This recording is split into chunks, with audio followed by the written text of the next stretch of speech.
నమస్తే, welcome to జీవనరేఖ women's health. అమ్మ అనే పదంలోనే ఔన్నత్యం ఉంది. తల్లి కావడంలోనే తన జీవిత పరమార్థం ఉందని ప్రతి స్త్రీ భావిస్తుంది. గర్భధారణ సంబంధ అనేకానేక విషయాలను గత కొన్ని వారాలుగా జీవనరేఖ విమెన్స్ హెల్త్ లో తెలియజేశాం. గర్భం దాల్చేందుకు శారీరకంగా మానసికంగా తయారుగా ఉండేందుకు తల్లి కావాలనుకునే ప్రతి స్త్రీ తెలుసుకోవాల్సిన ఎన్నో ఉపయోగకరమైన అంశాలను గత ఎపిసోడ్స్ లో మీకు వివరంగా తెలియజేశాం. ఇక ఈ రోజు నుంచి తల్లి కావాలి అనుకునే స్త్రీకు మరో కొత్త అధ్యాయాన్ని పరిచయం చేయబోతున్నాం. అదే ప్రెగ్నెన్సీ. మరింకెందుకు ఆలస్యం, let's begin the journey of motherhood.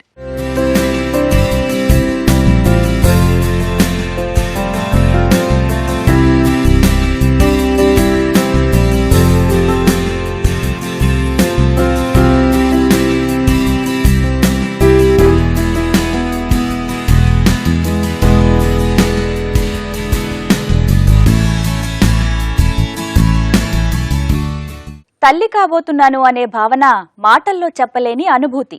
మనసులో ఒక మూల పట్టలేని సంతోషం, మరో మూల ఈ 9 నెలల ప్రయాణం ఎలా గడవబోతోందో అనే చిన్న ఆత్రం, కొంత బెంగ. ఇవి మొదటి నెల ప్రెగ్నెన్సీలో ఉన్న స్త్రీలు అనుభవించే పలు ఫీలింగ్స్. మొదటి నెల ప్రెగ్నెన్సీలో ఆయా స్త్రీలలో ఎలాంటి మార్పులు చోటు చేసుకుంటాయో ముందుగా తెలుసుకుందాం. ప్రెగ్నెన్సీకి అంకురార్పణ జరిగేది ఈ నెలలోనే. అందుకే మొదటి నెలని ప్రెగ్నెన్సీకి పునాది అని చెప్పవచ్చు. కాకపోతే ఈ నెలలో ముఖ్యంగా మొదటి 2 వారాలలో ఇది శిశువు అని చెప్పుకునేందుకు ఏమీ ఉండకపోవచ్చు. అంతేకాదు, ఈ నెలలో అసలు మీరు గర్భం దాల్చారని కూడా తెలియకపోవచ్చు. ఈ స్థాయిలో స్త్రీ నుంచి విడుదలయ్యే అండం, వీర్యకణం ఎప్పుడు కలిశాయా అని ఖచ్చితంగా చెప్పలేం. ప్రెగ్నెన్సీ కోసం ప్లాన్ చేస్తుంటే సంపర్కం తరువాత వీర్యకణాలు మిలియన్స్ కొద్దీ విడుదలవుతాయి. కాని ఆ సమయానికి స్త్రీలలో అండం ఫలదీకరణ కోసం సిద్ధంగా ఉండాలి. ఓవరీలలో అండాలను పొదివి పట్టి ఉంచే ఫాలికల్స్ ఒక్కొక్కటి మెచ్యూర్ అవుతూ పోయి ఫలితంగా 1 లేదా 2 అండాలు రిలీజ్ అవుతాయి. అక్కడ్నుంచి ఫెలోపియన్ ట్యూబ్స్కుండే వేళ్లలాంటి నిర్మాణాలచే ట్యూబ్లోకి ఎగ్ లాక్కోబడుతుంది. అండం విడుదలయ్యి కేవలం 24 గంటలు మాత్రమే ఫలదీకరణకి అందుబాటులో ఉంటుంది.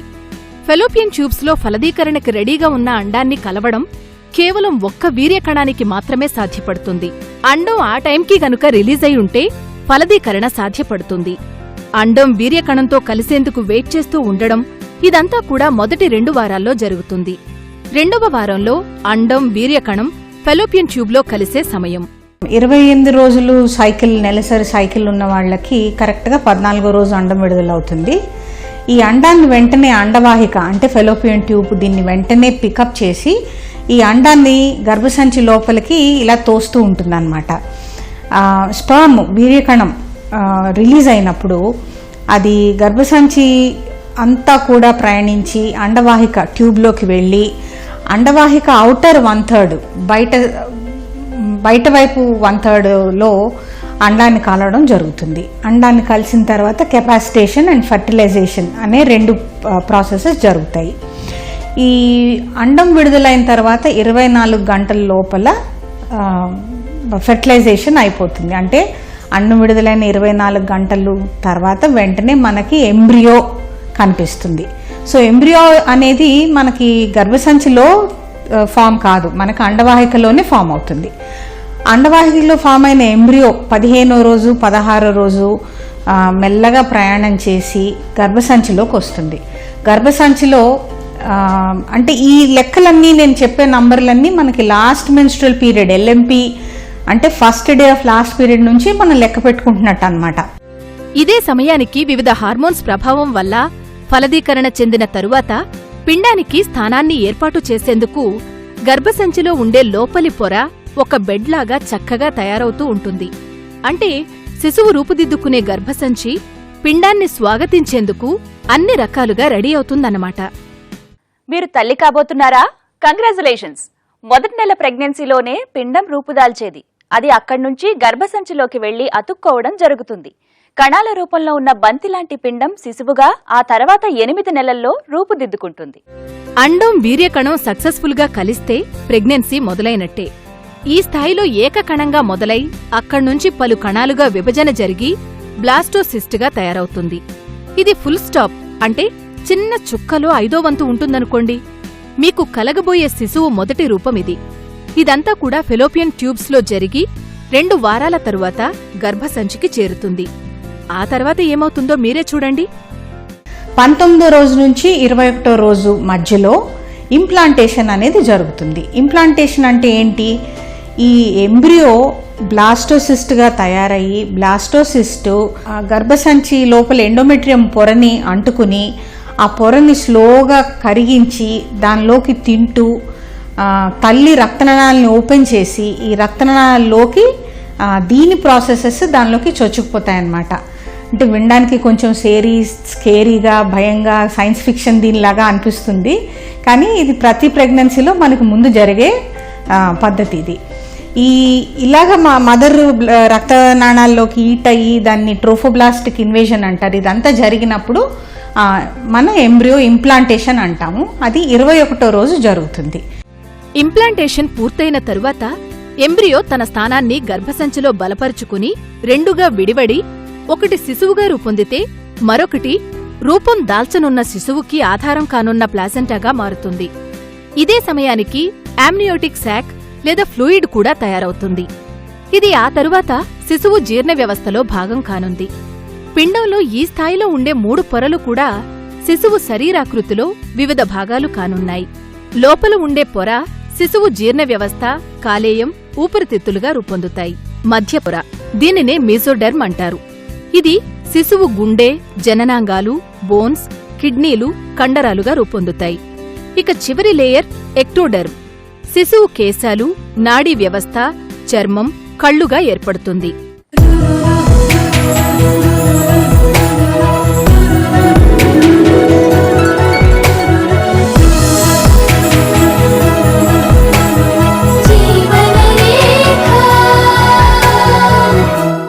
గర్భం దాల్చాను అని తెలిసిన మహిళలు ఎన్నో విధాలుగా శారీరక మానసిక మార్పులకి లోను కావాల్సి ఉంటుంది. తన కడుపులో ఒక శిశువు ప్రాణం పోసుకుంటోందని తెలిసిన మరుక్షణం నుంచే ఆమె ఉద్వేగానికి లోనవుతుంది. ఫిజికల్ గా కొన్ని మార్పులు ఆమెని కలవరపెట్టేవిగా ఉంటాయి.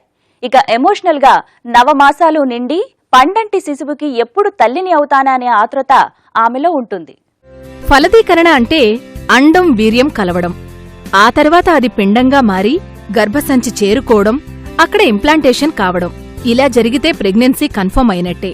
కానీ కొన్ని లక్షణాలు, శారీరక మార్పులు ఆయా స్త్రీలను కొంత ఆందోళనకు గురిచేయవచ్చు.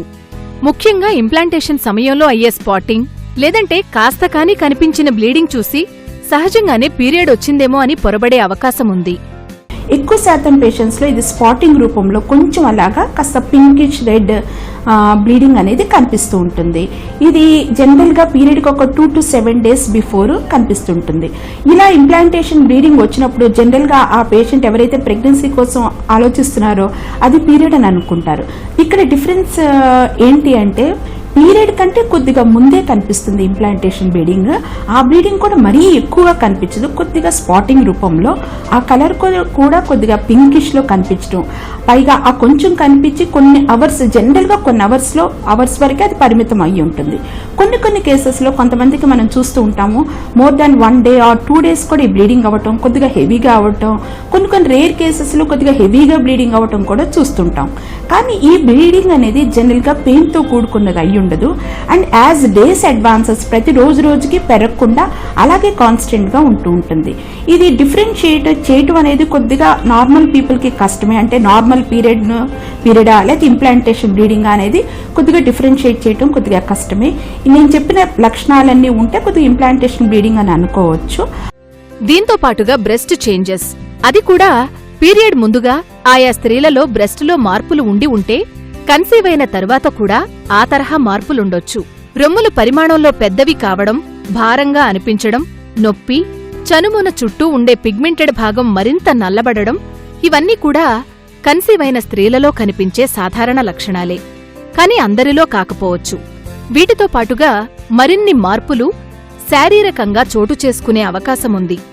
ఫస్ట్ 3 months లో జనరల్ గా పేషెంట్స్ ఎక్కువ కామన్ గా తెలిసేది ఏంటంటే వామిటింగ్ సెన్సేషన్ రావటం, లేదా వామిటింగ్స్ అవ్వటం, ఎప్పుడు నీరసంగా ఉన్నట్టు అనిపించడం, సరిగ్గా నిద్ర పట్టకపోవటం, వేటిపైన ధ్యాస అనేది లేకపోవటం, తర్వాత కొద్దిగా ఏ స్మెల్స్ అవి కూడా పడకపోవటం, అంటే నార్మల్గా రెగ్యులర్గా వాడే సోప్స్ అవనివ్వండి, పర్ఫ్యూమ్స్ అవనివ్వండి, టూత్ పేస్ట్ అవనివ్వండి, లేదా వంట చేస్తుంటే వచ్చే బాసనలు అవనివ్వండి, ఇవన్నీ కూడా వాళ్ళకి పడవన్నమాట. అలాగే ఎక్కువ సార్లు మూత్రానికి వెళ్లాల్సిన అవసరం వస్తూ ఉంటుంది, అంటే ఫ్రీక్వెన్సీ ఆఫ్ యూరినేషన్ ఎక్కువగా అవుతూ ఉండటం, ఇలాంటివన్నీ ఫస్ట్ ట్రైమిస్టర్లో మనం చూస్తూ ఉంటాము. జనరల్గా వామిటింగ్ అనేది మనం ఎక్కువ శాతం చూస్తూ ఉంటాము ప్రెగ్నెన్సీలో. అలాగే కళ్ళు తిరగటం, జనరల్గా మనకి చాలాసార్లు ఇలా సినిమాల్లో కూడా చూపిస్తుంటారు ఏంటంటే కళ్ళు తిరిగి పడిపోవటం, అది ప్రెగ్నెన్సీ యొక్క లక్షణం అని. అలాగే పల్స్ చూసి మనం ఎప్పుడు ప్రెగ్నెన్సీ అని మాత్రం తెలియదు, కొన్ని అదర్ సిమ్టమ్స్ వల్ల, యూరిన్ టెస్ట్ వల్ల, స్కాన్ వల్ల మనం ప్రెగ్నెన్సీ అనేది డయాగ్నోస్ చేస్తాం. పల్స్లో చేంజెస్ అనేవి చాలా లేట్గా స్టార్ట్ అవుతూ ఉంటాయి. ఫస్ట్ ట్రైమిస్టర్లో జనరల్గా మనం చూసేవి ఇవే సిమ్టమ్స్. వీటితో పాటుగా ఎమోషనల్గా కూడా ఆయా స్త్రీలలో ఒక్కో రకంగా కొన్ని లక్షణాలు కనిపించే అవకాశం ఉంది. వీటిలో ముఖ్యమైనది emotional ups and downs, mood swings, చికాకుగా లేదా ఇరిటేటింగ్గా ఉండడం, అర్థం లేని ఆలోచనలు, అవసరం లేకుండానే భావోద్వేగాలకు లోను కావడం, ఇలా ప్రీమెన్స్ట్రువల్ సిండ్రోమ్ని సూచించే విధంగా పలు లక్షణాలు కనిపించే అవకాశముంది. ఇలాంటి లక్షణాలు సహజంగానే ఆయా స్త్రీలలో ఇదేంటి అనే సందేహాన్ని కలుగచేసే అవకాశముంది. జనరల్గా ఎప్పుడైతే ప్లాన్డ్ ప్రెగ్నెన్సీ పిల్లలు కావాలి అని అనుకుని వెయిట్ చేస్తున్న వాళ్ళకి ఒక్కసారి ప్రెగ్నెన్సీ రాగానే చాలా ఆనంద అనుభూతులు పొందుతూ ఉంటారు. ఇలాగే కాకుండా ఎవరైతే అన్ప్లాన్డ్ ప్రెగ్నెన్సీ, అంటే ప్రెగ్నెన్సీ కావాలని ప్లాన్ చేసుకోలేదన్న వాళ్ళకి ఎప్పుడైతే ప్రెగ్నెన్సీ అని డిటెక్ట్ అవుతుందో వాళ్ళు చాలా ఆందోళన పడుతూ ఉంటారు, అయ్యో ప్రెగ్నెన్సీ వచ్చింది అని. ఒకసారి ప్రెగ్నెన్సీ వచ్చిన తర్వాత ఈ పేషెంట్స్ అసలు ప్రెగ్నెన్సీ బాగుంటుందా లేదా, అసలు ఇదేమైనా అబార్షన్స్ అవుతాయా, లేదా నార్మల్గా డెలివరీ అవుతుందా లేదా, బేబీ పుట్టే బిడ్డ ఎలాగా ఉంటుంది, ఆరోగ్యకరంగా ఉంటుందా, లేదా ఇంకేమైనా అవయవ లోపాలతో పుడుతూ ఉంటుందా, అసలు లేబర్ ఏంటి, అసలు డెలివరీ అంటే ఏంటి. ఈ డెలివరీ అంటే చాలా మందికి ఫోబియా ఉంటుంది, దాన్ని మనం జనరల్గా టోకోఫోబియా అంటూ ఉంటాం అనమాట. అంటే డెలివరీ అంటేనే భయం. ఇలాంటి భయాలు, ఆందోళనలు, యాంగ్జైటీ, ఒక్కొక్కసారి మూడ్ చేంజెస్, అంటే ఒకేసారి చాలా ఆనందంగా ఉండటం, అప్పుడప్పుడు చాలా విషాదంగా ఉండటం, ఇవన్నీ కూడా మనం ప్రెగ్నెన్సీలో ఉండే హార్మోన్స్ వల్ల మనం చూస్తూ ఉంటాం. వీటన్నిటినీ మించి తల్లి కావాలనే ప్రయత్నం చేస్తున్న స్త్రీలు కనుక పీరియడ్ మిస్ అయి ఉంటే ఎప్పుడెప్పుడు ప్రెగ్నెన్సీ కన్ఫర్మ్ టెస్ట్ చేసుకోవాలా అని ఎదురుచూస్తూ ఎంతో ఆతృతగా ఉంటారు. ఇలా ఎంతో యాంగ్షియస్నెస్ కి కూడా లోనవుతారు కన్సీవ్ అయిన స్త్రీలు. ఎల్ఎంపి అంటే లాస్ట్ మెన్స్ట్రువల్ పీరియడ్, అంటే ఆఖరిసారిగా పీరియడ్ అయిన డేట్ ఆధారంగా ప్రెగ్నెన్సీ టైం టేబుల్ ని క్యాలిక్యులేట్ చేయొచ్చు. సాధారణంగా మనం 9 నెలల ప్రెగ్నెన్సీని 3 ట్రైమెస్టర్స్ గా విభజించి మాట్లాడుకుంటాం. కానీ ప్రసూతి వైద్య నిపుణులు ప్రెగ్నెన్సీని వీక్స్ లో చెప్తూ ఉండడం చూస్తాం. ఈ లెక్కల గురించి మీకోసం మరిన్ని వివరాలు. When it comes to doctor, మేము కొద్దిగా వీక్స్ లో చెప్తుంటాం. అందరు ఏంటి మేము ఇట్లా మంత్స్ లో చెప్తుంటే డాక్టర్స్ వీక్ లో కన్వర్ట్ చేసుకొని వీక్స్ చెప్తున్నారు అనే డౌట్ చాలా మందికి వస్తూ ఉంటుంది. ఈ వీక్స్ ఎందుకు చెప్తామంటే ఒక్కొక్క వీక్ లో ఒక్కొక్క చేంజెస్ బేబీలో మనం చూస్తూ ఉంటాం అనమాట. సో బేబీలో చేంజెసే కాకుండా బేబీ గ్రోత్ కూడా ఇర్రెస్పెక్ట్ టు ద వీక్స్ ఉంటాయి. అలాగే కొన్ని రకాల test like brain and spinal cord development 11 to 14 weeks లో చూడాలని, అలాగే baby anomaly scan, targeted imaging for fetal anomalies TIFFA అంటాం, ఇలాంటిది 20 to 22 వీక్స్ లో చూడాలని, 2D ఈకో పలానా వీక్స్ లో చూడాలని, ఇలా వీక్ కి సంబంధించిన టెస్టులు కూడా ఎక్కువగా ఉంటూ ఉంటాయి. అలాగే కాకుండా కొన్ని పర్టికులర్ డిసీజెస్ ఈ పర్టికులర్ వీక్స్ లో వచ్చే ఛాన్సెస్ ఎక్కువగా ఉంటుంది. ఫర్ ఎగ్జాంపుల్ PIH అంటే ప్రెగ్నెన్సీలో వచ్చే బీపీ అవనివ్వండి, షుగర్ అవనివ్వండి, లేకపోతే ఉమ్మనీరు ఎక్కువ తక్కువలు అవనివ్వండి, లేకపోతే బేబీ గ్రోత్ అవనివ్వండి, ఇవన్నీ కూడా మేము వీక్స్ తో రిలేట్ చేసుకుంటూ ఉంటాం కాబట్టి మేము ఎక్కువ వీక్స్ లో చెప్తూ ఉంటాం. ఇది జనరల్ గా ప్రెగ్నెన్సీ అనేది మనం ఎల్ఎంపి దగ్గర నుంచి, అంటే లాస్ట్ మెన్స్ట్రువల్ పీరియడ్, అంటే లాస్ట్ పీరియడ్ ఎప్పుడైంది అన్న దగ్గర నుంచి మనం జెస్టేషనల్ ఏజ్ అంటే బేబీ ఏజ్ క్యాలిక్యులేట్ చేస్తూ ఉంటాం అన్నమాట. కడుపుతో ఉన్నామని చెప్పగానే ఆ స్త్రీ తల్లి, అత్తగారు, ఇంట్లో పెద్దవాళ్లు బోలెడని ఇన్స్ట్రక్షన్స్ ఇచ్చేస్తూ ఉంటారు. ఏమి చేయాలో ఏది చేయకూడదో కాస్తంత కన్ఫ్యూజ్ అవుతూ ఉంటారు గర్భం దాల్చిన స్త్రీలు, అది కూడా మొదటిసారి తల్లి కాబోతున్నవారు.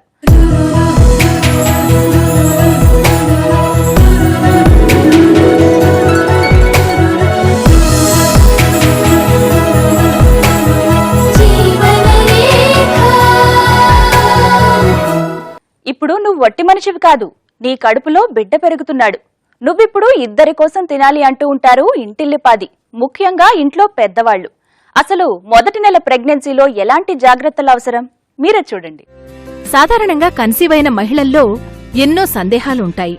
అది కూడా మొదటిసారి కన్సీవ్ అయిన వారిలో అయితే చెప్పాల్సిన అవసరమే లేదు. ఆమెతో పాటు ఆమె భర్త కూడా భావోద్వేగానికి గురవుతూ ఉండడం సహజమే.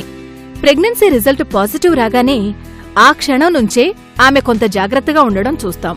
మొదటి నెలలో శిశువు పరిమాణం కేవలం ఒక ఫుల్ స్టాప్ కంటే కూడా చిన్నగా ఉన్నా కూడా స్త్రీలు తాము తల్లి కాబోతున్నామని తెలియగానే తమ శిశువుని భద్రంగా కాపాడుకోవాలనే భావన దానంతటదే వచ్చేస్తుంది.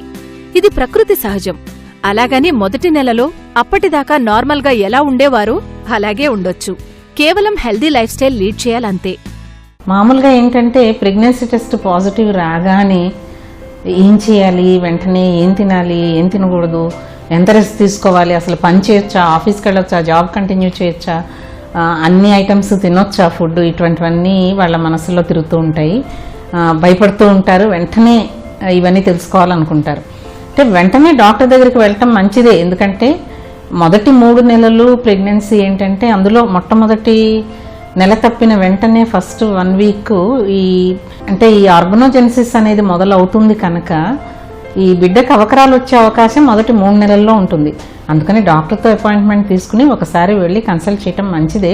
కానీ తినటం గురించి, జాబ్ గురించి, ప్రెగ్నెన్సీ అనేది మామూలు, అది ఒక ఫిజియలాజికల్ కండిషన్, అది అందరికీ జరిగేదే. అది చాలా ఆరోగ్యమైన అమ్మాయిల్లో వచ్చే పరిస్థితి. అందుకని ఏంటంటే అది ఒక జబ్బులాగా బెడ్ రెస్ట్ తీసుకోవాలి, వచ్చినప్పటి నుంచి అవి తినకూడదు, ఇవి తినకూడదు, నెల తప్పిన నుంచి బాగా ఎక్స్ట్రా తినేయాలి, ఇటువంటి ఐడియాలన్నీ అవి కరెక్ట్ కాదు. సాధారణంగా కన్సీవ్ అయ్యారని తెలియగానే ఆయా స్త్రీల కుటుంబ సభ్యులు ఆమె పట్ల ప్రత్యేక శ్రద్ధ కనబరుస్తూ ఉంటారు. బాగా తినాలి అని చెప్తూ ఉంటారు. అంతేకాదు, బాగా విశ్రాంతి తీసుకో అని కూడా అంటూ ఉంటారు. ఎక్కువ పనిచేయకు, మెట్లెక్కకు, బరువులెత్తకు, ఇలా చెప్పుకుంటూ పోతే ఎన్నో సలహాలు, సూచనలు. మొదటి నెల ప్రెగ్నెన్సీలో ఏది చెయ్యొచ్చు, ఏది చెయ్యకూడదనేది మీరే చూడండి. అయితే మామూలు సాధారణమైన డే టు డే లైఫ్ అంతా మామూలుగా ఉండొచ్చు. జాబ్ మామూలుగా చేయొచ్చు, ఇంట్లో పనులు మామూలుగా చేసుకోవచ్చు, మెట్లు ఎక్కటం దిగటం చేయొచ్చు. ఏవైనా ప్రత్యేకమైన జబ్బులుండి ఇవి చెయ్యకూడదు అనుకుంటే డాక్టర్లే చెప్తారు. అదర్వైజ్ హెల్దీ యంగ్ గర్ల్స్ వాళ్ళు మామూలుగా అన్ని చేసుకోవచ్చు. ప్రెగ్నెన్సీ మొదటి నెలలో విశ్రాంతి తీసుకోవడం మంచిదే, కానీ అదే పనిగా మాత్రం కాదు. ప్రెగ్నెన్సీ అనేది స్త్రీ జీవితంలో ఒక భాగం. ఈ సమయాన్ని హ్యాపీగా, హెల్దీగా ఉండేట్టుగా ప్రయత్నం చేయాలి. అది కూడా మొదటి నెల నుంచే. ఇందుకు తగిన వ్యాయామం తప్పనిసరి. ఎలాంటి వ్యాయామాలు చేస్తే మంచిది చూడండి. అన్ని కంటిన్యూ చేయొచ్చు. మామూలు ఎక్సర్సైజెస్ ఏమేమైతే చేస్తున్నారో, ఉదాహరణకి వాకింగ్ కానీ, లేదా ట్రెడ్మిల్ అంటే చాలా ఎక్కువ స్పీడ్ కాకుండా మామూలు సాధారణ స్థాయిలో చేయొచ్చు. స్విమ్మింగ్ అలవాటు ఉన్నవాళ్ళు స్విమ్మింగ్ కంటిన్యూ చేయొచ్చు. ఇటువంటి ఎక్సర్సైజ్ విషయంలో వాళ్ళు డాక్టర్ సలహా తీసుకోవచ్చు. మొదటి నెల ప్రెగ్నెన్సీలో చోటు చేసుకునే వివిధ మార్పులను గురించి మీరు చూసిన అంశాలను మరోసారి క్లుప్తంగా గుర్తు చేసుకుందాం. మొదటి నెల ప్రెగ్నెన్సీలో దాదాపు 2వ వారం దాకా పిండం ఏర్పడడం ఇలాంటివేమీ ఉండవు. కేవలం 3-4 వారాల సమయంలో ప్రెగ్నెన్సీ కోసం ప్లాన్ చేస్తూ ఉన్న స్త్రీలలో అన్నీ సరిగ్గా వర్కౌట్ అయితే 3 వారాల సమయానికి ఫెలోపియన్ ట్యూబ్లో ఫలదీకరణ చెంది అలా తయారైన పిండం అక్కడే వివిధ కణాలుగా విభజించబడి ఎంబ్రియోగా మారి గర్భసంచి చేరి ఇంప్లాంట్ అవుతుంది. అక్కడే పిండం ఎదిగేందుకు స్థానం ఏర్పరచుకుంటుంది. అంటే 4 వారాల సమయానికన్నమాట. ఇక్కడితో ప్రెగ్నెన్సీ వచ్చినట్టే. ఆ తర్వాత కొన్ని ఫిజికల్ అలాగే ఎమోషనల్ చేంజెస్ ఆయా స్త్రీలలో చూడొచ్చు. కొన్ని పీరియడ్ ముందొచ్చే లక్షణాలను పోలి ఉంటాయి. ఈలోగా ప్రెగ్నెన్సీ కన్ఫర్మ్ చేసుకోవడానికి ఆతృతతో ఎదురుచూస్తూ ఉంటారు స్త్రీలు. ఒక్కసారి కన్ఫర్మ్ కాగానే నార్మల్ లైఫ్ స్టైల్ లీడ్ చేయొచ్చు. ప్రెగ్నెన్సీ అనేది ప్రతి స్త్రీ జీవితంలో ఒక భాగం. దీన్ని ఆనందంగా, ఆరోగ్యంగా గడిపితే హ్యాపీ ప్రెగ్నెన్సీ సాధ్యపడుతుంది.